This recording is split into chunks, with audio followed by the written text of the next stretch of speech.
tetandro napetraka dia androany moa zany no tapaka nanaovana ny atelier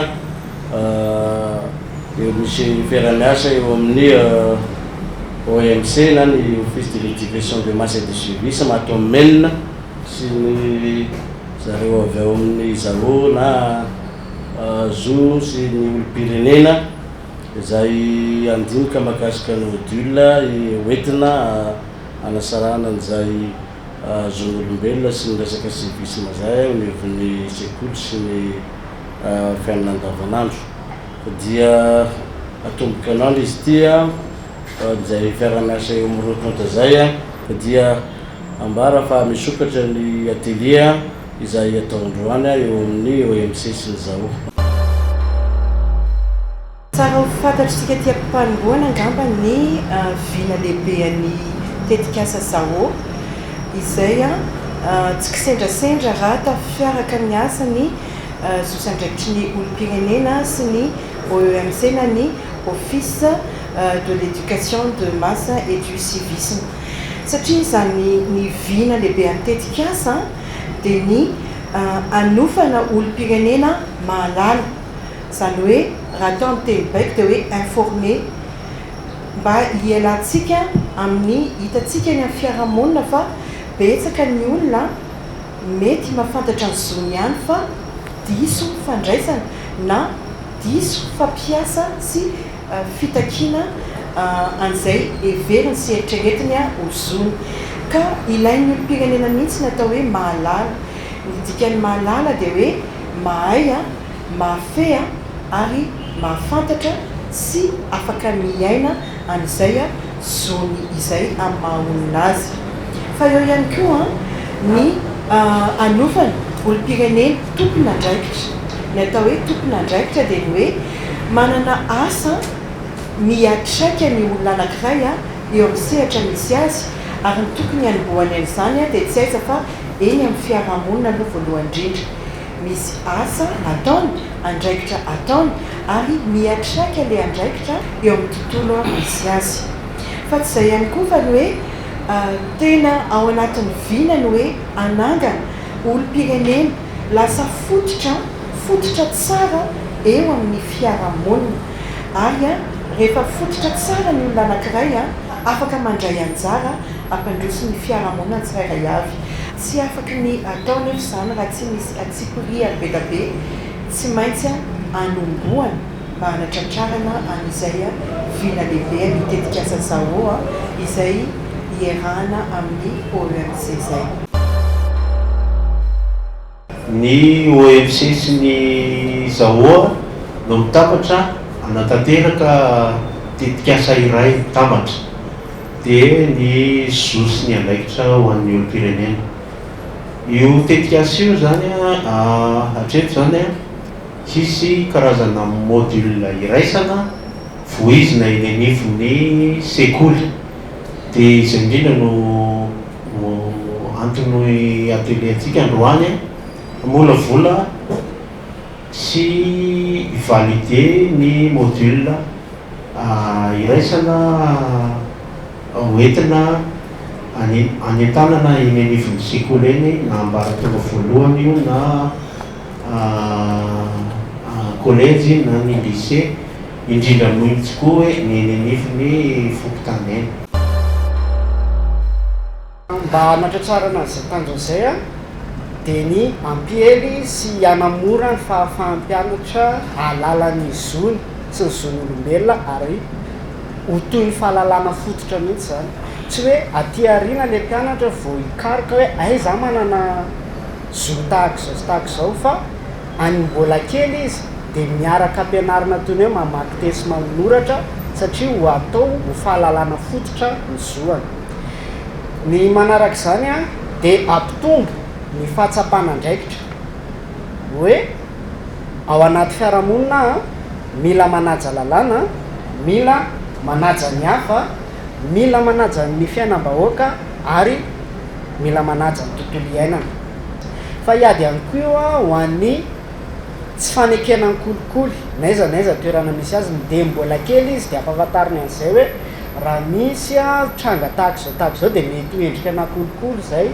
ka rehefa lehibe izy dia afantatra hoe zao miendrika nakolikoly a dia zao le nampianarina anazy satria efa fahalalana fototra nanana n'izay ampianarina koa izy a hiady ho an'ny fanavakavahana eo no mety hoe fanavakavahana amin'ny malana amin'ny mavavy a na fanavakavahana amin'ny volokoditra sy ny fiaviana ny tsy fanajana misy visy mangana zany afaka mitenenako azy ampirisiana ihany izy a rehefa me lehibe eo tsy hoe tapitra amin'ny fahakelezany le fampianarina fa rehefa lasa tanora indray izy a dia ampianarina andray anjara eny amin'ny fiainana eny amin'ny fiarahamonina eny amin'ny firenena zao tsika zao ohatra dia mahita to d'absentéisme goavana be rehefa tonga ny vote rehefa tonga ny fifidianana ny anton'izay tsinona dia tsy ny nampianarana azy tambola kely a hoe mila mandray anjara ianao eo amin'ny fiainam-pirenena ka hotohizana zany fampianarana anazy any amin'ny fahakelezana io a hotohizana ho aty amin'ny fiarahamonina le fiainana tany an-tsekoly ihany any atsinony no mivady aty amin'ny fiarahamonina dia mampanao témoignage amin'ny ankizy hoe nahazo fampianarana tahaka zao zay dia zao ny zavatra haiko a noho izay fampianarana nataontsika izay mba ho hitan'ny re namany le izy a mba ho hitan'ny fiarahamonina manodidina azy hoe ay tena important koa kaiky zavatra ity a fa tsy mijanona eo mamaky teny sy manoratra ary manisa ihany ny fianarana dia tsika rehetrarehetra no misitraka mety hoe tsy fiarahamonina androany fa ezantsika hoe anatsara ny fiarahamonina raha kitso ia zay moa zany dia efa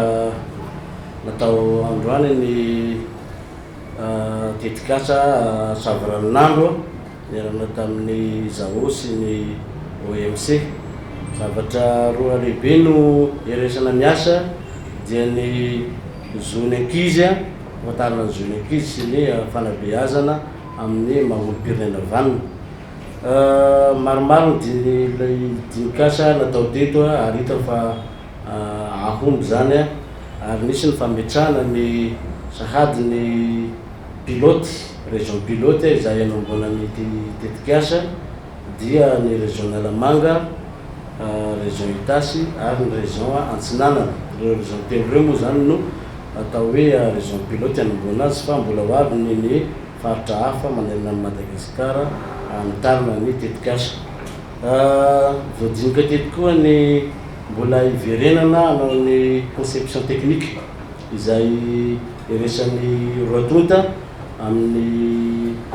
enina may 2026 zao no anaovana azy ary amin'izay koa no anapahana ny atelier izay ahafahana mampiditra lalina sy manao ny asa araka ny ansakany sy andavana ka dia eto a dia sara ihany no manavatra antsika rehetrarehetra araka ny teny ombenombeny a dia ilaina ny manabe olom-pirenena vanina satria antoka anankiray lehibe izy io a ho amin'ny fampandrosoana ny firenena sy ny fiantohana ny filaminana eo amin'ny fiarahamonina. Mankasitraka ny OMC nampiatrano androany ary tsy hainy tsy hisaotra an'izany sampandrara zay a eo ambany fiahiny ny ministera ny fanabeazam-pirenena izay dia mankasitraka anareo a satria tena zava-dehibe no niresahana androany raha malala fa ny fanabeazana no fototra ahafahana mahazo antoka ny fananana olom-pirenena vanina ary tomboka eny amin'ny ankizy madinika mihitsy izany a fanomezana kalitao sy asa miatraika amin'ny fanabeazana mahakasika ny droit de l'enfant sy ny fanabeazana olom-pirenena vanina izany mba hisy ny fitohizany zany hoe raha ampianarina eny amin'ny kilasy primaire izany a dia mitohy any amin'ny collège dia mitohy any amin'ny lycée ka azontsika sary an-tsaina sahatra fa manahoana ny zaza anankiray ny ankizy anankiray raha voavolavola ao anatin'ny fahalalana fototra ny mahakasika ny zony sy mahakasika ny andraikiny a ao anatin'ireo niveau scolaire ireo. Ny avy ato amin'ny OMC izay nanatrika ny dinika androany a dia madamo felana solitenany service éducation environnementale, mademoiselle Lalaina, chef de division études et communication pour un changement de comportement. Et tena quoi Maïria, chef de service des études et communication pour un changement de comportement. Et madame Princia, chef de division communication. Et madame Vanessa, responsable de communication. Et OMC. Madame Kirill, chef de division partenariat. Madame Yangwa, chef de division planification. Madame Manzara, Vomni SP. Tissou, Sultenani, service d'éducation environnementale. Monsieur Fabrice, chef de division omni encadrement. Madame Yanza, chef de division formation. Monsieur Romula, chef de service ni planification sur partenariat. Harry chef Aubin,